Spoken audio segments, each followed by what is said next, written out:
June 6, 1944. 0015 hours. Widerstandsnest 62, Omaha Beach, Normandy. Gefreiter Heinrich Severloh adjusted the belt feed on his MG-42 machine gun, the weapon's barrel gleaming dully in the pre-dawn darkness. 22 years old, conscripted from Lower Saxony, he'd spent the past 8 months manning this concrete bunker overlooking what the Americans called Omaha Beach. The position designation, Widerstandsnest 62, meant Resistance Nest 62. The name seemed appropriate. From his firing aperture, Severloh commanded perfect fields of fire across 1,200 yards of beach and tidal flat. Behind him, stored in ammunition racks, sat 12,000 rounds for the MG-42. To his left, a Czech 7.92mm machine gun provided backup. Below and to the sides, other bunkers and fighting positions created interlocking zones of fire that covered every approach. 3 days earlier, Field Marshal Erwin Rommel himself had inspected these fortifications. The Desert Fox had looked through Severloh's gun aperture, studied the beach obstacles and minefields, and expressed satisfaction. When they come, Rommel had told the assembled defenders, this beach will run red with their blood. They will not advance 10 meters. Severloh had written to his mother after Rommel's inspection. His letter filled with confidence born from witnessing the Atlantic Wall's massive preparations. "We have made this coast impregnable," he wrote. "The Americans will throw themselves against our defenses and be destroyed. Every soldier here understands that we are Germany's shield. The enemy will break against us. In 12 hours, this same young man would be surrounded by 13,500 empty brass casings, his gun barrel warped from sustained fire, watching an invasion fleet so vast that his rational mind would simply refuse to process what his eyes were showing him. The mathematics of German defeat at Normandy would be written not in strategic plans or intelligence estimates, but in the shocked testimonies of men like Severloh who witnessed industrial warfare's full power deployed against them. The Atlantic Wall represented Nazi Germany's most ambitious defensive construction project. Stretching 2,400 kilometers from Norway's North Cape to the Spanish border, it had consumed resources that might have altered the war's course elsewhere. Along the Normandy coastline alone, Wehrmacht engineers had poured 17 million cubic meters of concrete and embedded 1.2 million tons of steel reinforcement. Organization Taut, the quasi-military construction group that built the fortifications, had employed 240,000 workers for over 2 years. The result was what German propaganda declared the most formidable defensive line ever constructed. Hitler himself had proclaimed it absolutely impregnable, stating publicly that any Allied invasion would be thrown back within hours, the attackers slaughtered on the beaches before establishing any foothold. At Omaha Beach specifically, German defensive preparations seemed to justify such confidence. 8 major concrete bunkers, each with walls 4 feet thick reinforced with steel, commanded the beach approaches. 35 smaller pillboxes, constructed from reinforced concrete and positioned to provide mutual support, covered every dead space the major bunkers couldn't reach. 4 artillery casemates housed captured French 105mm and 155mm guns capable of engaging targets 15 kilometers offshore. 18 anti-tank gun positions, some mounting high-velocity 88mm weapons originally designed as anti-aircraft guns but devastating against armor, covered the beach exits. 45 rocket launcher sites could deliver saturating fire on landing craft. 85 machine gun nests, most equipped with the MG-42 firing 1,200 rounds per minute, created an interlocking web of fire that theoretically made crossing the beach impossible under sustained fire. The beach obstacles themselves represented German engineering thoroughness. 3,700 obstacles had been planted in the tidal zone at Omaha alone. Belgian gates, steel frameworks 12 feet high designed to rip the bottoms from landing craft. Czech hedgehogs, steel rails welded into crossing patterns that could tear hulls or blow tracks off amphibious tanks. Wooden stakes, some topped with teller mines containing 11 pounds of TNT, others with artillery shells rigged as contact mines, element C obstacles, steel tetrahedrons that would puncture landing craft hulls. Behind the beaches, engineers had laid 6.5 million mines along the Normandy coast, though Rommel's plans called for 60 million. He'd wanted to create a continuous mine belt so dense that no vehicle could pass. Resources and time had prevented completing this vision, but the existing density remained formidable. Oberst Ernst Goth, commanding the 916th Grenadier Regiment defending the Bayeux sector, had calculated his unit's theoretical defensive firepower with Prussian precision. His 4 artillery batteries could deliver 120 rounds per minute into designated beach sectors. Combined with adjacent units and naval coastal batteries, German forces could theoretically concentrate 400 shells per minute on any square kilometer of beach. These calculations assumed unlimited ammunition and no interference with fire control, assumptions that would prove catastrophically wrong. But on the evening of June 5th, German confidence remained high. The defenses were strong. The troops were prepared. Intelligence suggested no invasion was imminent. June 5th brought weather that Luftwaffe meteorologists had declared impossible for amphibious operations. Major Walter Stobe, chief meteorologist at Luftwaffe headquarters in Paris, had assured the High Command that conditions would remain unsuitable for at least 2 weeks. Wind speeds reached 20 to 25 knots across the channel. Waves climbed to 6 feet height, with forecasts predicting 8-foot swells by June 7th. Cloud cover hung at 500 feet with visibility less than 2 kilometers. Stube's analysis, based on data from U-boats on weather patrol and coastal stations, seemed comprehensive and professional. The Kriegsmarine had canceled routine channel patrols due to rough seas. Luftwaffe reconnaissance flights were grounded by weather. Many senior officers, confident in the meteorological forecast, had departed their commands for training exercises, conferences, or personal matters.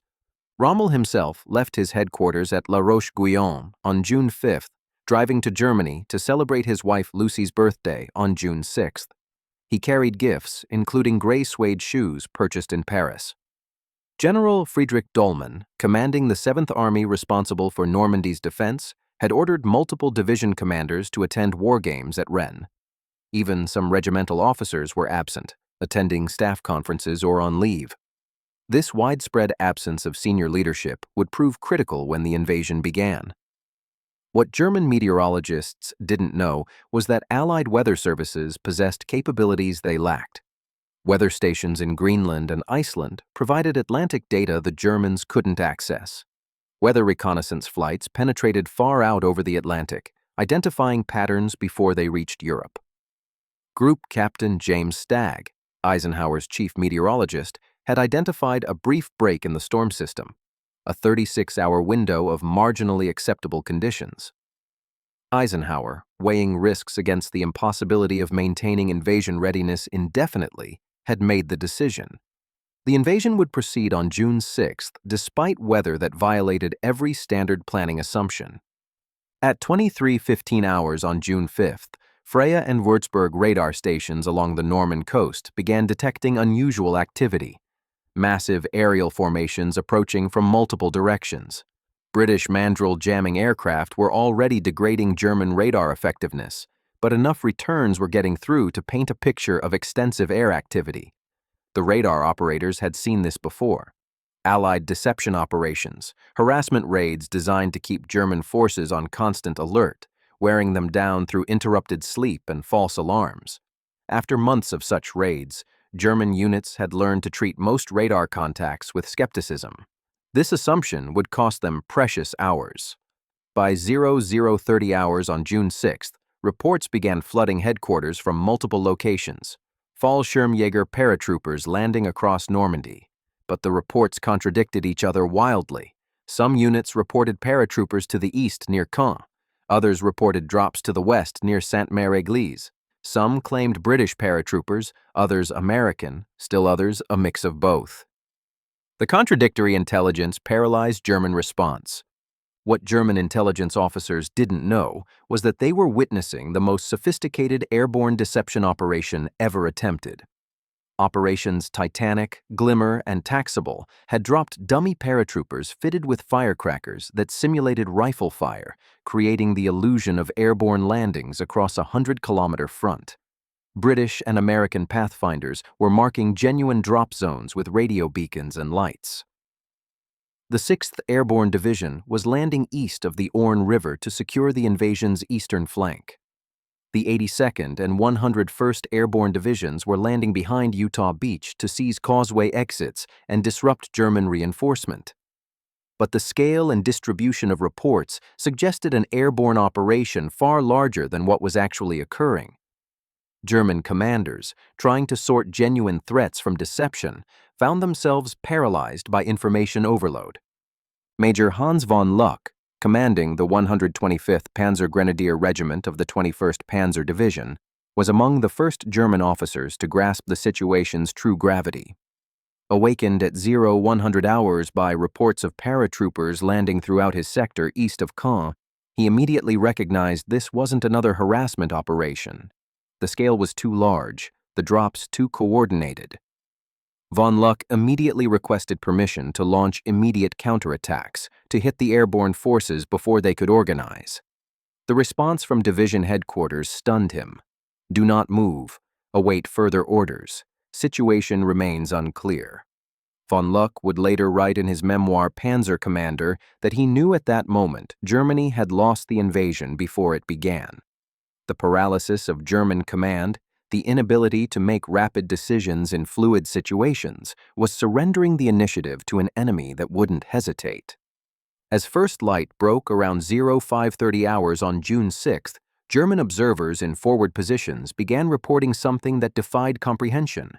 Ships, not dozens, not hundreds, but thousands of vessels covering the channel from horizon to horizon. Lieutenant Janka at WN5 near Vierville drew, looking through his observation telescope toward the northwest, saw what appeared to be the entire ocean transformed into a field of steel. Battleships, cruisers, destroyers, transport ships, landing craft of every size, merchant vessels converted for military service, specialized craft whose purposes he couldn't immediately identify. The invasion fleet consisted of 6,939 vessels, according to Allied records compiled after the battle, 1,213 warships, including 7 battleships and 23 cruisers, 4,126 landing craft and landing ships of various types, 736 ancillary vessels, including minesweepers, rescue ships, and headquarters ships, 864 merchant vessels bringing supplies and equipment. This armada represented the largest naval concentration in human history, larger than any fleet assembled during any previous war or operation.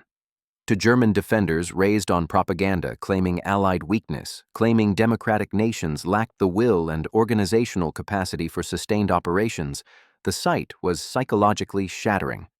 Oberleutnant Bernhard Firking, an artillery forward observer at WN62 who would be killed later that day, reportedly told his men they were witnessing the entire industrial capacity of the Western world arriving on their doorstep. "How do you fight that?" he asked. "How do you defeat nations that can produce this?" The question had no answer. At 0535 hours, naval bombardment commenced with a fury unprecedented in German defensive experience. The battleship USS Texas began firing its 14-inch main battery at Pointe du Hoc, each shell weighing 1,500 pounds. The ship would fire 255 shells in the first 2 hours alone. HMS Warspite, veteran of Jutland in 1916, opened fire with 15-inch guns that had been engaging enemy targets for 28 years. The cumulative bombardment exceeded anything Wehrmacht veterans had experienced, even those who'd served on the Eastern Front where Soviet artillery barrages were legendary for their intensity. German bunkers, designed to withstand direct hits from most weapons, began cracking under sustained naval gunfire. The concrete that was supposed to be impregnable shattered when 14-inch armor-piercing shells struck with impact energy measuring millions of foot-pounds. Men were buried alive as casemates collapsed, dug out by comrades, only to be buried again by subsequent hits. Communications lines were severed, fire control systems were damaged, Carefully pre-registered fields of fire became meaningless when observation positions were destroyed. The physical destruction was devastating. The psychological impact was worse. These fortifications represented 2 years of construction, millions of marks of investment, the best defensive engineering Nazi Germany could produce. They were failing catastrophically against weapons delivered from ships the defenders couldn't even effectively engage. As naval bombardment continued, the Luftwaffe's response revealed German impotence with brutal clarity. Oberstleutnant Josef Priller, commanding Jagdgeschwader 26, received orders to attack the invasion fleet with his entire fighter wing. His response, recorded in the unit war diary, captured German frustration. What entire force? I have 2 operational aircraft. The Luftwaffe, which had promised air supremacy over any invasion, which Hitler had proclaimed would darken the skies over enemy landing fleets, could muster exactly 319 sorties on June 6. The Allies flew 14,674 sorties that same day. Priller and his wingman, Unteroffizier Heinz Wodarczyk, made the Luftwaffe's only attack on the beaches during the morning landings. Flying FW-190A-8 fighters, they strafed Sword Beach once before fleeing from overwhelming Allied fighter cover. This single strafing run by 2 aircraft against an invasion force of 150,000 men became a symbol of German Air Force collapse. At 0630 hours, the first assault waves reached Omaha Beach. German defenders, despite bombardment that had destroyed many positions, manned surviving bunkers and opened fire. What followed shocked even battle-hardened Wehrmacht veterans. Heinrich Severloh at WN-62 began firing at 0635 hours when the first landing craft dropped their ramps. His MG-42, one of the few weapons in his sector that had survived the bombardment intact, commanded perfect fields of fire. Through his gun sight, he watched American soldiers wading through chest-deep water, struggling under the weight of equipment, unable to take cover, unable to return effective fire.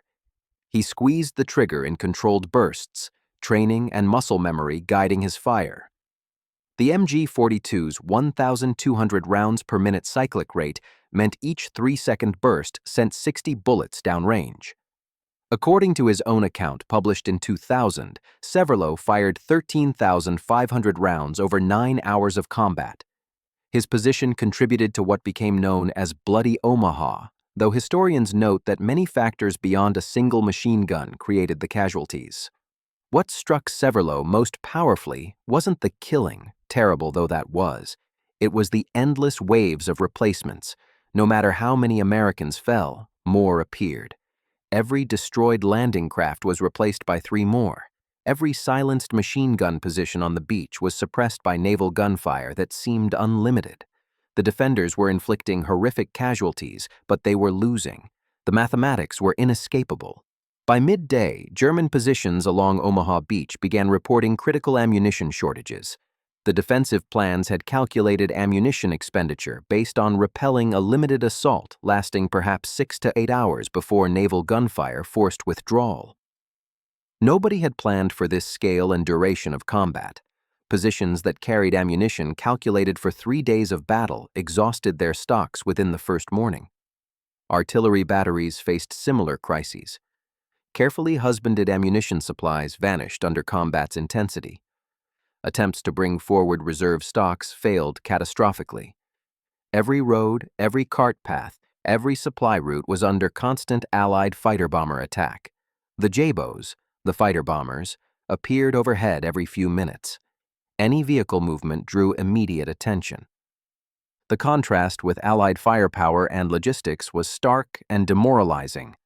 German observers noted that American destroyers would fire hundreds of shells at single targets without apparent concern for ammunition conservation. Meanwhile, German artillery units were rationed to 4 shells per gun per day by afternoon. The defenders could hear American supply operations proceeding with mechanical efficiency. Landing craft shuttling supplies, bulldozers clearing beach obstacles, engineers demolishing beach fortifications to create vehicle exits. The invasion wasn't just succeeding, it was transforming into permanent occupation with terrifying speed. The German Armored Reserve, the force Rommel had insisted must defeat any invasion on the beaches within the first 24 hours, remained paralyzed through the critical morning. The 21st Panzer Division, the only armored unit positioned close enough to reach the beaches on D-Day, didn't receive orders to attack until 1000 hours, 4 hours after landings began. German command structure required authorization from OKW, Oberkommando der Wehrmacht, the Armed Forces High Command, before committing strategic reserves. But Allied deception operations had convinced German High Command that Normandy was a feint, that the real invasion would strike Pas-de-Calais. They withheld authorization for tank deployments, fearing they'd commit precious armor reserves to the wrong battle. When the 21st Panzer finally received release orders and launched counterattacks at 1620 hours, they advanced between British airborne landing zones toward the coast. According to division records, they reached the shoreline between Lyon-sur-Mer and Luc-sur-Mer around 1900 hours, becoming the only German armored unit to actually reach the invasion beaches on D-Day. But at 2100 hours, as evening shadows lengthened, the division witnessed Operation Mallard. 250 gliders bringing reinforcements to the British 6th Airborne Division filled the sky, their massed formations appearing as another major airborne assault. The Panzer Division, already spread thin and suffering casualties from naval gunfire and air attacks, interpreted this as flanking threat and withdrew inland to defensive positions. They'd reached the coast but couldn't hold it. The division lost 54 tanks and armored vehicles on June 6th alone, approximately 25% of their strength destroyed in a single day without achieving any strategic objective. Throughout D-Day, German units faced threats they'd never encountered at such scale. British 6th Airborne Division securing the eastern flank. American 82nd and 101st Airborne Divisions securing the western flank behind Utah Beach. These weren't battalion-sized raids. These were division-strength operations, complete airborne armies operating in German rear areas with artillery, anti-tank weapons, even light tanks delivered by glider. General Lieutenant Friedrich von der Heydte, Germany's most experienced paratrooper commander, was serving with the 6th Fallschirmjäger Regiment in Normandy during the invasion. His professional assessment, recorded in post-war interviews, was brutally frank. The Allied airborne operation was everything German airborne forces had never been. Massive, coordinated, lavishly supplied. We dropped battalions by the hundreds. They dropped divisions by the thousands. We were supplied by individual aircraft making dangerous flights. They had continuous streams of transports and gliders. Our operations were gambles that sometimes succeeded. Their operation was industrial process that succeeded through overwhelming resource application. The psychological impact of paratroopers seemingly everywhere paralyzed German responses. Units refused to move without massive reconnaissance, fearing ambush. Others fired at shadows, and sometimes at their own forces. The confusion multiplied German problems exponentially, dividing forces and attention across vast areas. As D-Day progressed into afternoon and evening, German command and control disintegrated systematically. Allied aircraft destroyed telephone lines. French resistance, activated by coded BBC messages, cut cables and demolished relay stations. Radio communications were jammed by Allied electronic warfare units operating sophisticated equipment that German forces had no counters for. General Lieutenant Max Pemsel, Chief of Staff of 7th Army, attempted to coordinate defense from headquarters at Le Mans. His war diary records mounting frustration as contact with forward units disappeared. By noon, entire divisions had vanished from the communication network. Battalion and regimental commanders made decisions in isolation, without knowledge of larger situations, without ability to coordinate with adjacent units. As darkness fell on June 6th, surviving German defenders assessed their situation with growing despair. The Atlantic Wall had been breached in 5 locations. British and Canadian forces were ashore at Gold, Juno, and Sword beaches. American forces held Utah and were expanding the Omaha beachhead despite horrific casualties. The Luftwaffe had essentially ceased to exist over Normandy. The Kriegsmarine had managed to sink 1 destroyer, USS Corey, while losing 15 E-boats and numerous smaller craft without significantly affecting invasion operations. Generalleutnant Wilhelm Richter, commanding the 716th Infantry Division, which had borne the brunt of British assault, reported to 7th Army headquarters in language that couldn't disguise disaster. Division combat strength 35%. All coastal strongpoints lost. Artillery 90% destroyed. Enemy advancing inland with armor support, unable to contain. The statistics told a story of complete tactical failure despite individual heroism. In a single day, German forces had suffered casualties equivalent to a major Eastern Front battle, while the Allies continued landing fresh troops, treating D-Day as merely the beginning rather than the climax. Throughout the night of June 6th to 7th, German units attempted to regroup and counterattack. These efforts revealed the full extent of Allied superiority in every dimension of warfare.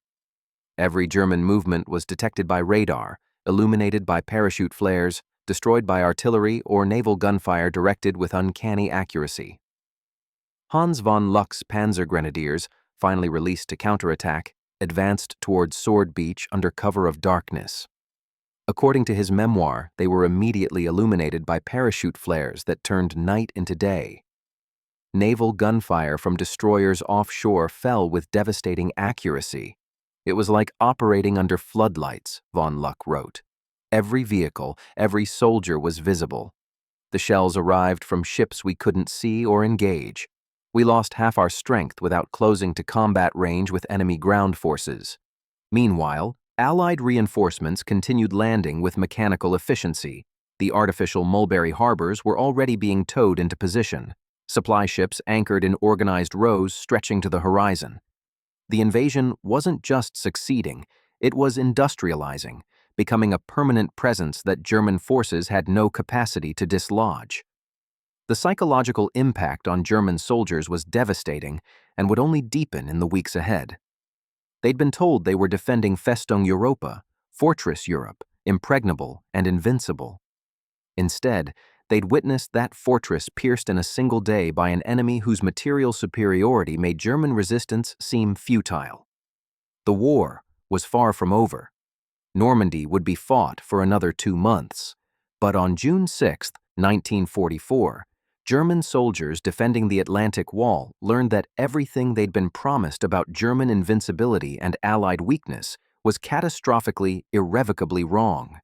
They'd faced the arsenal of democracy in full operation, and it was vastly more powerful than Nazi propaganda had ever suggested was possible.